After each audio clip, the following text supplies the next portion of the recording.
तो दोस्तों स्वागत है आप सभी का आपका अपने चैनल बेसिक नॉलेज में। दोस्तों आज का वीडियो क्लास 8 के विद्यार्थी बहुत ही खास, जी हाँ दोस्तों, बहुत ही खास है कि कल आप लोग का साइंस का एग्जाम है और इसमें लोग देखने वाले बहुत ही महत्वपूर्ण क्वेश्चन साइंस के लिए जो आप लोग एग्जाम में जरूर पूछा जाएगा। कल यानी 5 जुलाई को जिनका साइंस का एग्जाम है क्लास 8 वालों के लिए, उनको जरूर शेयर कर दीजिए, क्योंकि आपका एक शेयर किसी का हेल्प कर सकता है और किसी का हेल्प करना दोस्तों बहुत बड़ी बात होती है। ठीक है, तो चलिए देख लेते हैं जल्दी से सवालों को, क्या क्या सवाल है और उसका जवाब बिल्कुल समझा देंगे। देखिए रटना नहीं, आप लोग को समझ लेना है। अभी रटोगे तो रटने का टाइम है नहीं, बस एक एक क्वेश्चन को देख लो और मैं इस प्रकार से समझा दूंगा कि बस उसको रटने का जरूरत ही नहीं है, जाके सीधा एग्जाम में आप लिख दोगे, कॉपी फाड़ दोगे। कॉपी नहीं फाड़ना यार, लिखना है। चलो देखते हैं क्या क्या सवाल है और उसके बाद हम लोग बात करते हैं। तो दोस्तों पहला सवाल हम लोग का है कि आपतित किरण किसे कहते हैं। देखिए आपतित किरण, आप लोग कोई भी आईना ले लीजिए, ठीक है, उसमें मान लीजिए ये दर्पण है, कोई आईना है, ठीक है। अब ये क्या, इसको जो सीधा आता है उसको बोलते हैं अभिलंब। अब यहां से कोई किरण ऐसे आके यहां से टकरा रही है, ठीक है, ऐसे टकराई और ऐसे वापस चली गई, ठीक है, ऐसे सीधा टकराया आके, तो इसी को जो परावर्तक, इसको बोलते हैं परावर्तक पृष्ठ, मतलब जिससे कोई भी किरण टकराती है उसको बोलते हैं परावर्तक पृष्ठ। अब इसको बोलते हैं आपतित किरण, मतलब क्या, परावर्तक सतह से टकराने वाली प्रकाश किरण को आपतित किरण बोलते हैं। ये परावर्तक सतह हो गया, ये क्या हो गया, परावर्तक सतह, यहां से ये किरण टकरा रही है तो इसी को हम लोग बोलते हैं आपतित किरण। यानी कि परावर्तक सतह से टकराने वाली किरण को आपतित किरण बोलते हैं, और परावर्तक सतह से वापस से आने वाली किरण को टकरा कर जो वापस चली जाती है उसे क्या बोलते हैं, जी हाँ, उसे परावर्तित किरण बोलते हैं। तो देखिए वही लिखा है कि आपतित किरण किसे कहते हैं, तो परावर्तक सतह से टकराने वाली प्रकाश किरण को आपतित किरण बोलते हैं। और परावर्तित किरण किसे कहते हैं सर, तो परावर्तन के पश्चात वापस जाने वाली प्रकाश किरण को परावर्तित किरण कहते हैं। मतलब ये हो गया आप लोग का परावर्तक सतह, इसको बोलता है परावर्तक सतह। मतलब कोई भी आपका आईना भी परावर्तक सतह, मतलब एक तरफ पॉलिश किया हुआ रहेगा, एक तरफ आपका किरण उसमें आएगा। समझ गए, परावर्तक सतह क्या है, तो वापस आने वाली किरण को, टकराने वाली किरण को आपतित किरण बोलते हैं, और टकराने के बाद जो वापस चली जाती है उसको बोलते हैं परावर्तित किरण, और ये जो बीचों बीच रहता है उसको बोलते हैं क्या, अभिलंब, और इस बिंदु को बोलते हैं आपतन बिंदु। समझ गए। आगे दोस्तों अगला सवाल देखिए, परावर्तन के नियमों को लिखिए। बहुत important question, very very very important, कर लीजिए इसको। परावर्तन के दोस्तों दो नियम होते हैं, क्या, आप लोग यहाँ पर देखिए, ये समतल है, ठीक है, ये क्या है, समतल है, यहाँ से कोई किरण आ रही है, टकरा के चली जा रही है, उसके बीच में यहाँ पर क्या है, एक अभिलंब सीधा है, ठीक है। ये हो गया आपतित किरण, ये हो गया परावर्तित किरण, ये हो गया अभिलंब। तो क्या है देखिए, आपतित किरण, परावर्तित किरण तथा आपतन बिंदु, ये जो बिंदु जो है इसको बोलता है आपतन बिंदु, पर अभिलंब सभी एक ही समतल में होता है, ठीक है। क्या बोलता है, आपतित किरण, परावर्तित किरण और आपतन बिंदु पर जो अभिलंब है ये वाला, सभी देखिए एक ही तल में, ये है, इस तल में तो नहीं है, नीचे तरफ थोड़ी है, सभी एक ही तल में है, तो सभी एक ही समतल में होते हैं, वही हो गया। और दूसरा है क्या, कि आपतन कोण तथा परावर्तन कोण बराबर होता है, ठीक है, ये आप देख लो, ये हो गया। तो ये आपतन कोण, चूंकि ये आपतित किरण है इसलिए ये क्या होगा, आपतन कोण होगा, ये परावर्तित किरण इसलिए क्या होगा, ये परावर्तित कोण होगा, ठीक है। तो आपतन कोण और परावर्तन कोण क्या होता है, हमेशा बराबर, मतलब ये वाला हो गया आपतन कोण, ये वाला हो गया परावर्तन कोण, ये हमेशा बराबर होता है, जिसको हम लोग बोलते हैं आपतन कोण बराबर परावर्तन कोण, यानी कि एंगल आई बराबर एंगल आर, यानी कि एंगल ऑफ आई मतलब इंसिडेंस और आर मतलब क्या, रिफ्लेक्शन। समझ गए। तो जो इंग्लिश वाले पढ़ते हैं उसको ज़्यादा समझेंगे, लेकिन आप लोग हिंदी वाले समझ लीजिए, आपतन कोण तथा परावर्तन कोण हमेशा क्या होता है, बराबर। मैंने दिखा भी दिया आप लोग को, समझ गए। आगे बढ़े, समतल दर्पण द्वारा बने प्रतिबिंब की क्या विशेषताएं होती है। सर समतल दर्पण क्या होता है, नाम ही नहीं सुने यार। सुबह सुबह उठ के जिसमें आप लोग प्यारा सा अपना चेहरा देखते हो, खूबसूरत सा, वही तो है समतल दर्पण। जी हाँ, जिसके आगे आप लोग सजते संवरते हो। तो समतल दर्पण से उसकी विशेषताएं क्या होती है, तो देखिए सबसे पहला विशेषता क्या है कि समतल दर्पण से बना प्रतिबिंब आभासी होता है। अभी सर आभासी क्या होता है, कभी सुने ही नहीं। आभासी मतलब समझ लो, ये हुआ आपका दर्पण, ठीक है, यहां आप अपना प्यारा सा चेहरा लेके खड़े हो। अब आपका इमेज कहां बनेगा, प्रतिबिंब कहां बनेगा, दर्पण के पीछे बनेगा ना। तो दर्पण के पीछे अगर बनता है तो उसको बोलते हैं आभासी, और दर्पण के आगे मतलब आप यहाँ पे खड़ा हो रहे, यहीं पे आपके सामने प्रतिबिंब बन गया तो उसको बोलते हैं वास्तविक। तो ऐसा तो फिर आप डर के भाग जाओगे, सर हम यहाँ पे खड़े हैं, मेरे बगल में मेरा प्रतिबिंब खड़ा हो गया, तब तो बोले सर भूत आ गया क्या। तो वो अगर आप इधर, ये ऐसा होता है अवतल दर्पण में होता है, ठीक है, वो आप लोग 9, 10 क्लास में पढ़ोगे, अभी नहीं। तो अभी इतना समझ लो कि दर्पण के आगे जो भी है, ठीक है, दर्पण के आगे अगर प्रतिबिंब बनता है तो उसको बोलते हैं वास्तविक, दर्पण के पीछे अगर बना तो उसको बोलते हैं आभासी। क्योंकि आप समतल दर्पण क्या देखते हो, आप यहाँ खड़े रहते हो और दर्पण के पीछे आपका प्रतिबिंब बनता है ना, तो हो गया आभासी। समझ गए, तो आभासी उसे ही बोलते हैं। नेक्स्ट पॉइंट है कि समतल दर्पण से बना प्रतिबिंब दर्पण के पीछे होता है, तो हम बता ही दिए कि हाँ दर्पण के पीछे ही बनता है, कभी आगे बनता है क्या, नहीं ना, दर्पण के पीछे ही बनता है। समतल दर्पण से वस्तु की दूरी तथा प्रतिबिंब की दूरी समान होती है, और आप दर्पण से जितना दूरी पर खड़े हो, ठीक है, आप दर्पण से जितना दूरी पर खड़े हो, मान लीजिए दर्पण हो गया, यहां पर आप खड़े हो, तो जितना दूरी ये वाला है उतना ही दूरी पर आपका प्रतिबिंब बन जाएगा। समझ रहे हो। तो यही है दोस्तों आप लोग का यहाँ पर इसका विशेषता। नेक्स्ट क्या है कि समतल दर्पण से बना प्रतिबिंब सीधा होता है। सीधा ही तो होता है, आप यहाँ सीधा खड़े हो, यहाँ भी तो सीधा ही है, नहीं तो ऐसा नहीं है ऐसा आप खड़े हो और मुंडी नीचे हो गया, उल्टा बन गया, ऐसा थोड़ी होता है। क्या होता है, जैसा आप खड़े हो ऐसे ही सीधा बनता है। प्रतिबिंब का आकार वस्तु का आकार का बराबर होता है, और आप देखे होंगे कि जितने बड़े आप होते हैं उतना ही बड़ा आपका प्रतिबिंब भी होता है दर्पण में।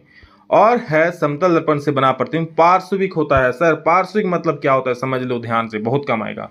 पार्श्विक मतलब ये होता है, आप कभी दर्पण के सामने खाना दाएं हाथ से, तो आपको दिखेगा कि आप बाएं हाथ से खाना खा रहे हो। कभी आपने फील किया होगा, ये नहीं किया हो तो जरूर देखना, आप लोग मैक्सिमम बच्चा देख ही चुका होगा। आप बाएं हाथ से खाओगे तो आपका दाएं हाथ दिखेगा, क्योंकि आप दाएं हाथ से खाते हो, तो दाएं हाथ से खाना खाना आपको दर्पण में दिखाएगा बाएं हाथ से करो। अरे भाई साहब हम बाएं हाथ से खाना खा रहे हैं, ये कैसे हो गया, जादू हो गया क्या? तो उसी को बोलते हैं पार्श्विक होता है, ठीक है। यानी दायां का हाथ जो बायां हो जाता है और बायां वाला हाथ दाहिना हो जाता है। समझ गए? तो इतनी सारी इसकी विशेषताएं हैं, अच्छे से समझ लीजिए। और बस जब लिखने बोलेगा तो दर्पण को सोचना, अपना चेहरा सोचना, छाप देना।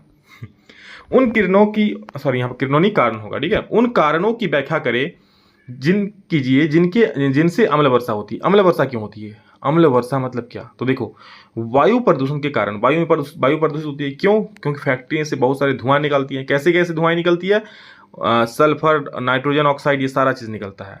देखो, वायु प्रदूषण के कारण वायुमंडल में उपस्थित सल्फर और नाइट्रोजन ऑक्साइड, सल्फर ऑक्साइड और नाइट्रोजन ऑक्साइड क्या करता है, वायु में उपस्थित जलवाष्प से अभिक्रिया करके क्या बना लेती है, गंधक अम्ल और नाइट्रिक अम्ल का निर्माण करते हैं। समझ रहे हो? और सर वायु में सल्फर और ये नाइट्रोजन ऑक्साइड आता क्या है, तो बहुत सी फैक्ट्रियाँ क्या धुआं फेंकती है, बहुत सी क्या सभी फैक्ट्रियाँ ही धुआं फेंकती है। तो उसमें आप लोग का सल्फर रहता है, नाइट्रोजन ऑक्साइड रहता है, ठीक है। जो वायु में जलवाष्प उपस्थित रहता है ना, उससे अभिक्रिया कर लेता है। क्या करता है? अभिक्रिया कर लेता है। और फिर यही जो होता है, ठीक है, अम्ल वर्षा जल के साथ मिलकर, और फिर यही अम्ल वर्षा जल के साथ मिलकर धरती पर गिरते हैं, तो उन्हें क्या बोलते हैं? अम्ल वर्षा बोलते हैं। समझ गए? जब यही अम्ल कौन कौन सा, आपका सल्फर और नाइट्रोजन ऑक्साइड, यही जो आप लोग का जलवाष्प से मिलकर अम्ल बना लेती है, ठीक है, मतलब सल्फर और नाइट्रोजन ऑक्साइड जो है, ठीक है, वो वायु में जलवाष्प से अभिक्रिया कर लेती है और क्या बनाती है, गंधक अम्ल बनाती है और नाइट्रिक अम्ल बनाती है। और यही नाइट्रिक अम्ल किससे मिल जाता है?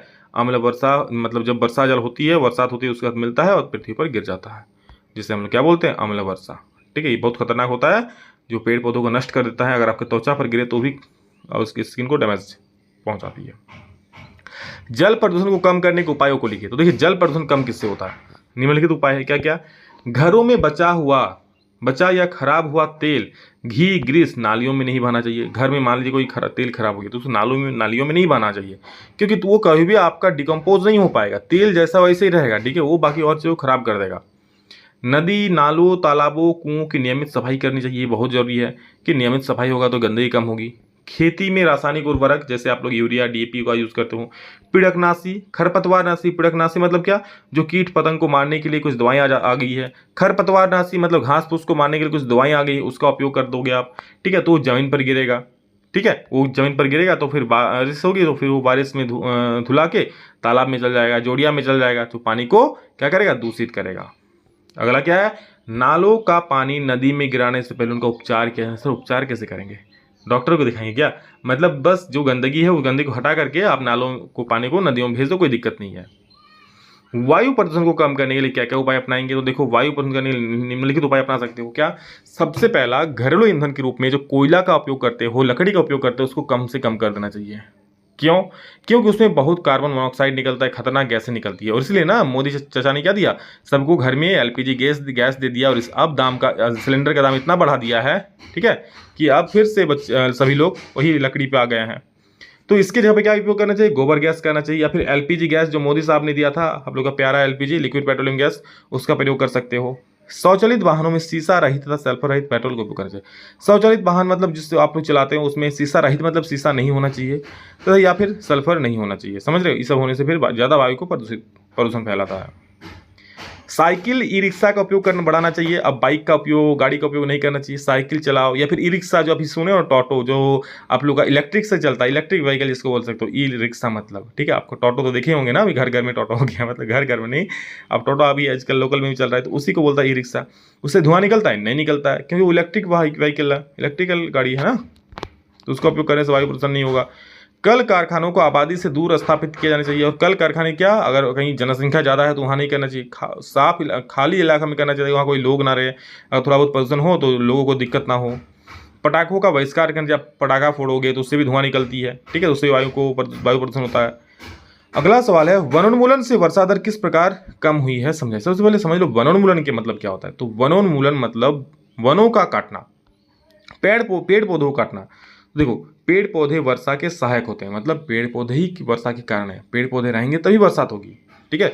इसके कट जाने से अनियमित वर्षा होती है, मतलब वर्षा नहीं होती है समय पर, जब वर्षा की जरूरत होती है तब नहीं होती है, तथा मौसम एवं वर्षा का संतुलन बिगड़ जाता है, ठीक है। कभी गर्मी के दिन में बहुत ज़्यादा गर्मी लग रहा है, ठंडे के दिन में ठंडा ही नहीं लग रहा है, या फिर बहुत ज़्यादा ठंडा लग रहा है, तो ऐसे मौसम का संतुलन बिगड़ जाता है। किसको? पेड़ों को काटने से, पेड़ पौधों को काटने से समय पर बरसात नहीं होती है, जिससे वर्षा कम होने लगी है, और इसीलिए इस प्रकार वर्षा कम हो रही है।